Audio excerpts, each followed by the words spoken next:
दोस्तों, आज मैं महाभारत युद्ध की घोषणा कैसे हुई इसका कथा सुनाने जा रहा हूं। नमस्कार दोस्तों, फिर से एक बार स्वागत है एसपी हिंदी कहानी चैनल में। दोस्तों, इस कथा को पूरे अंत तक सुने। अधूरा सुनने से आपका ज्ञान नहीं होगा, आपका जानकारी नहीं होगा।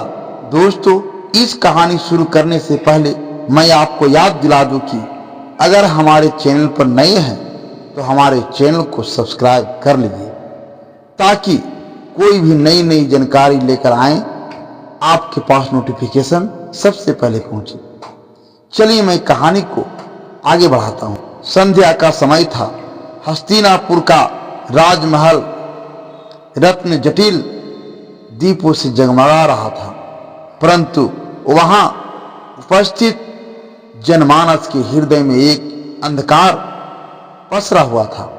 सभा लगी थी जिसमें समस्त कौरव और पांडव वंश के प्रमुख लोग उपस्थित थे। राज सिंहासन पर धृतराष्ट्र गूंगे बहर की भांति बैठे थे। उनके चेहरे पर चिंता की रेखाएं स्पष्ट थी, परंतु मन में मोह और पुत्र मोह का घना जाल था। सभा के मध्य खड़े थे जुगेश्वर श्री कृष्ण, साक्षात नारायण, जो केवल एक संदेश वाहक बनकर नहीं बल्कि धर्म और अधर्म के बीच अंतिम संवाद करने आए थे। श्री कृष्ण ने अपनी वाणी का सौरभ फैलाया। हे कुरुवंश के गौरव, हे कौरव और पांडवों के सम्मिलित नायकगण, मैं यहाँ युद्ध के लिए नहीं अपितु शांति के लिए उपस्थित हुआ हूँ।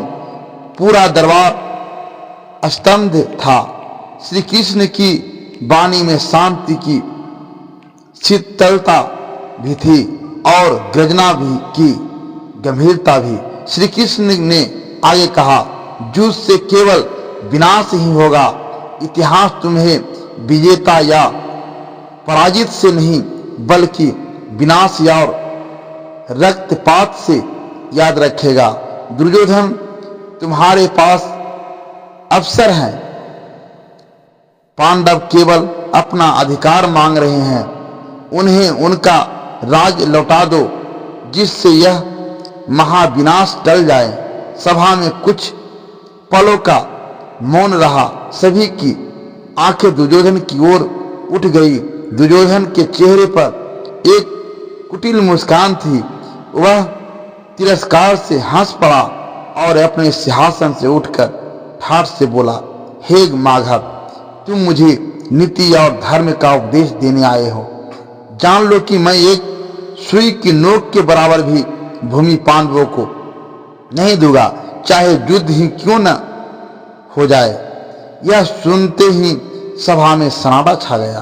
भीष्म, द्रोण, कृपाचार्य, विदुर, यहाँ तक कि स्वयं धृतराष्ट्र भी चिंतित हो उठे।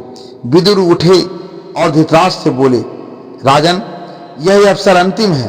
यदि आज भी तुमने दुर्योधन को रोका नहीं तो तुम्हारे कुल का नाश निश्चित है।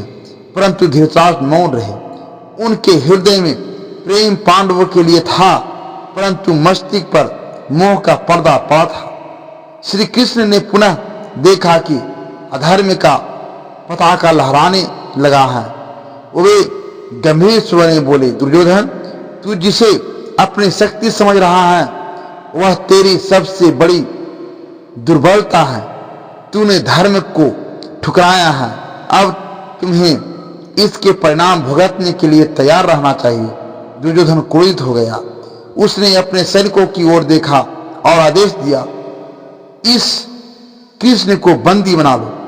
परंतु जैसे ही सैनिक आगे बढ़े, श्री कृष्ण मुस्कुराए। उनका तेज और बढ़ गया। अचानक ही सभा में एक चमत्कार हुआ। श्री कृष्ण ने अपना विराट रूप धारण कर लिया। चारों ओर दीप प्रकाश फैल गया। उनके भीतर संपूर्ण ब्रह्मांड दिखने लगा। चंद्र, सूर्य, देव, काल, यमराज, महाकाल, संहार की ज्वालाएं उनकी आंखों में त्रिनेत्र शिव का उग्र रूप समाया हुआ था। भीष्म, द्रोण, कृपाचार्य, विदुर सभी ने उनके चरणों में गिरकर प्रणाम किया। धृतराष्ट्र जो जन्मांग थे किंतु दिव्य दृश्य प्राप्त कर श्री कृष्ण का विराट रूप देख रहे थे, भय से कांप उठे। उन्होंने कांपते हुए कहा, हे माधव, मुझे पुनः अंधकार में लौटा दो, मैं यह भयंकर रूप नहीं देख सकता। श्री कृष्ण ने पुनः अपना दिव्य रूप समेट लिया और बोले, अब युद्ध निश्चित है। कुरुक्षेत्र की भूमि रक्त से रंगी जाएगी, क्योंकि तुमने धर्म को अस्वीकार कर दिया है। अब न्याय स्वयं अपना मार्ग बनाएगा।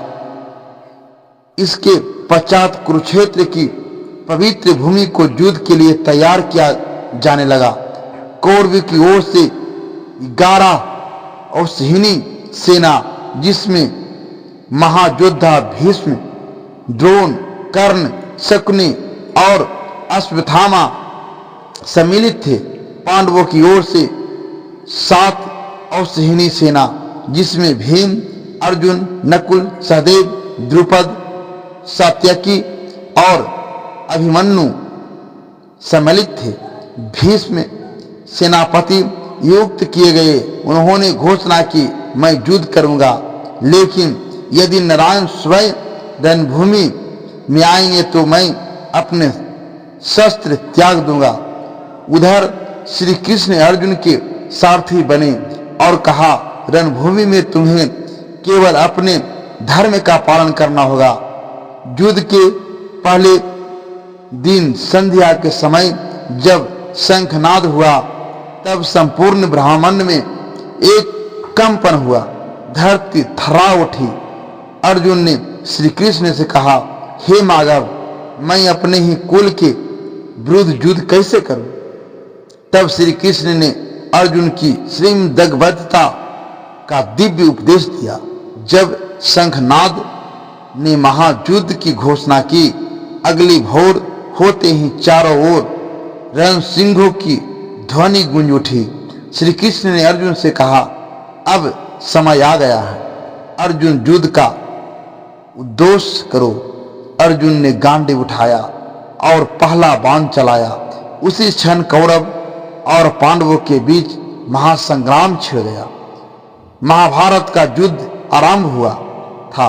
अब यह युद्ध धर्म और अधर्म के बीच था और अंततः विजय उसी की होनी थी जो सत्य के मार्ग पर था। यतो धर्मस्ततो जयः, जहां धर्म है वहीं विजय है। दोस्त, यह कथा आपको अच्छा लगा होगा तो हमारे वीडियो को लाइक शेयर अवश्य करें। धन्यवाद।